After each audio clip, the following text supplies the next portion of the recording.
24 घण्टा ताजा खबरको लागि हाम्रो च्यानललाई सब्स्क्राइब गर्नुहोला, नजिक रहेको बेल आइकन दबाई हामीसँग जोडिनुहोला।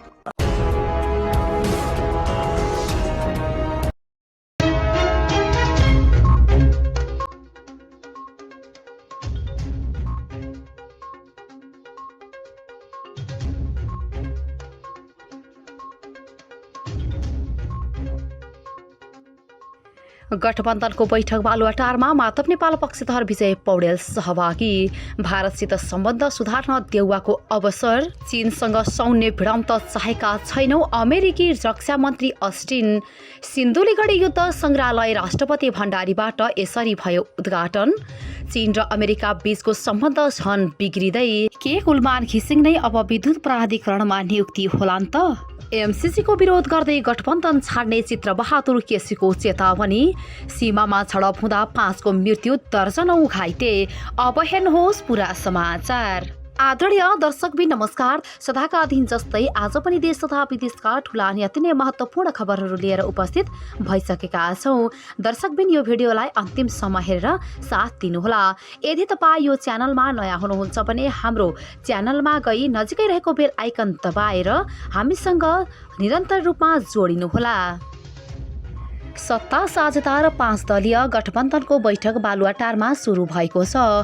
बालुवाटारमा आज बिहान सुरु भएको बैठक अहिले पनि जारी छ। सरकारले आगामी दिनमा गर्नुपर्ने काम र मन्त्री परिषद विस्तारका लागि यो बैठक आज प्रधानमन्त्री तथा नेपाली काङ्ग्रेसका सभापति शेरबहादुर देउवाले बोलाएका हुन्।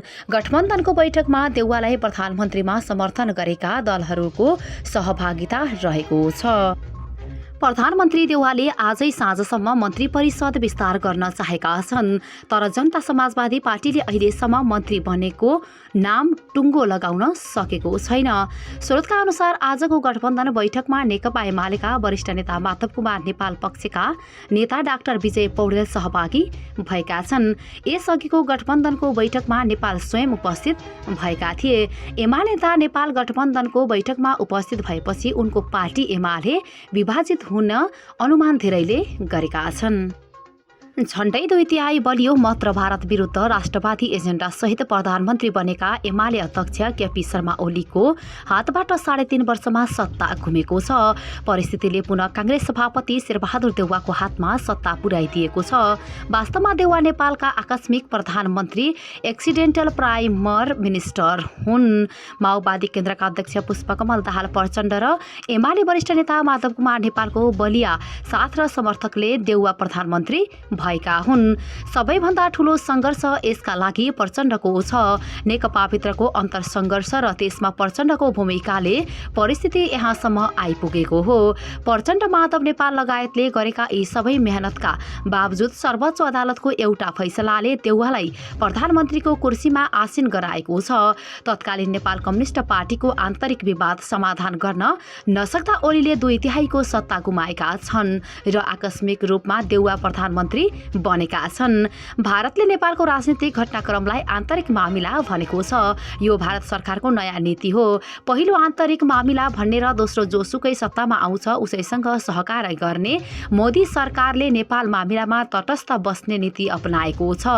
विगतमा केही न केही बोल्दै आएको भारत सरकारले यसपटक भने यो तटस्थ को नीति अपनाएको छ। सायद यही नीतिको परिणाम हुनुपर्छ। यसपटक नेपालमा भारत विरोधी सेन्टिमेन्ट बढेको देखिँदैन। अमेरिकाका रक्षा मन्त्री लोयड अस्टिनले हिन्दू प्रशान्त क्षेत्रमा चीनले गरेको दाबी तथा कारबाहीबाट यस क्षेत्रका मुलुकहरूको सार्वभौम सत्ता जोखिममा परेको बताएका छन्। वाशिंटनले चाहिँ सबै मुलुकको हित प्रत्याभूति गर्नका लागि मित्रता विस्तार गर्न खोजेको र उनको भनाइ छ। चीनले दक्षिण चीन सागरको 13 लाख वर्ग माइल क्षेत्रमध्ये लगभग सबैमा दाबी गरेको छ। चीनको अर्धल्याई दक्षिण चीन सागर बाहेक अन्यत्र पनि देखिएको अस्टिनले बताएका छन्। शान्तिपूर्वक विवाद समाधान गर्ने तथा विधिको शासनको सम्मान गर्ने विधिमा बेइजिङको अनिच्छा जल क्षेत्रमा मात्र सीमित छैन। यसले भारत विरुद्ध आक्रामकता देखाएको छ। हाम्रो हितमा आघात गरिएका हामी पछि हट्ने छैनौँ, तर हामी भिडन्त गर्न खोज्दैनौँ, उनले बताए। म स्पष्ट हुन चाहन्छु, चीनसँग सृजनात्मक र स्थिर सम्बन्ध कायम गर्न म प्रतिबद्ध छु, उनले बताए। तर बाइडन प्रशासनले सत्ता सम्हालेको 6 महिना बितिसक्दा वासिङटन र बेइजिङको सम्बन्ध झन् बिग्रिएको छ।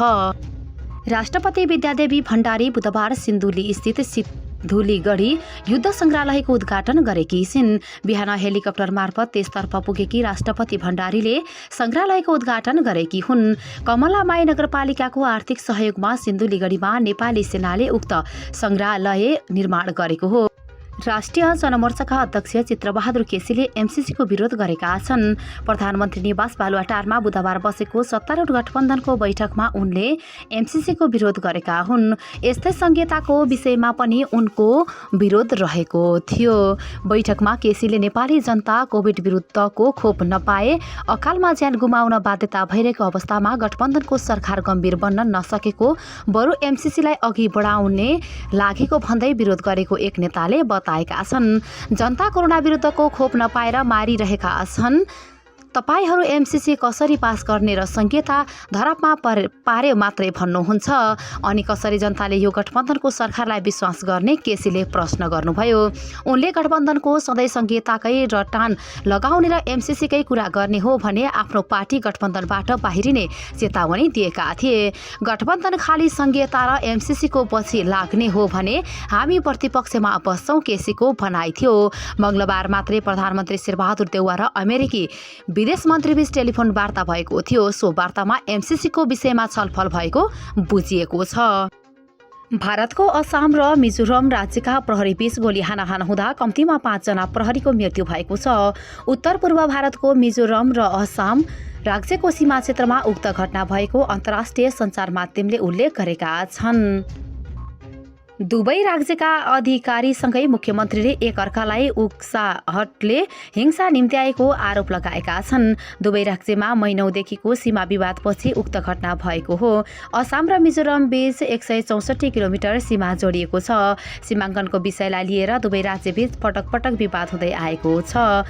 केन्द्र सरकारले सन् 1994 देखि विवाद समाधानको प्रयास गर्दै आएको छ, तर अझै निरूपण हुन सकेको छैन।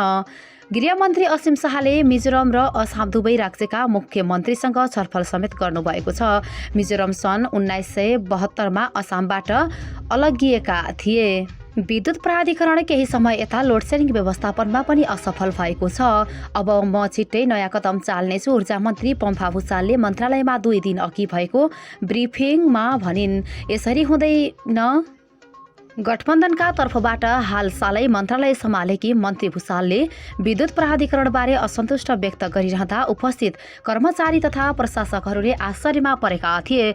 यद्यपि मन्त्रालयभित्र यसअघि नै प्राधिकरणका विषयमा मन्त्रीको यस्तो धारणा छ भन्ने धेरैलाई थाहा थियो।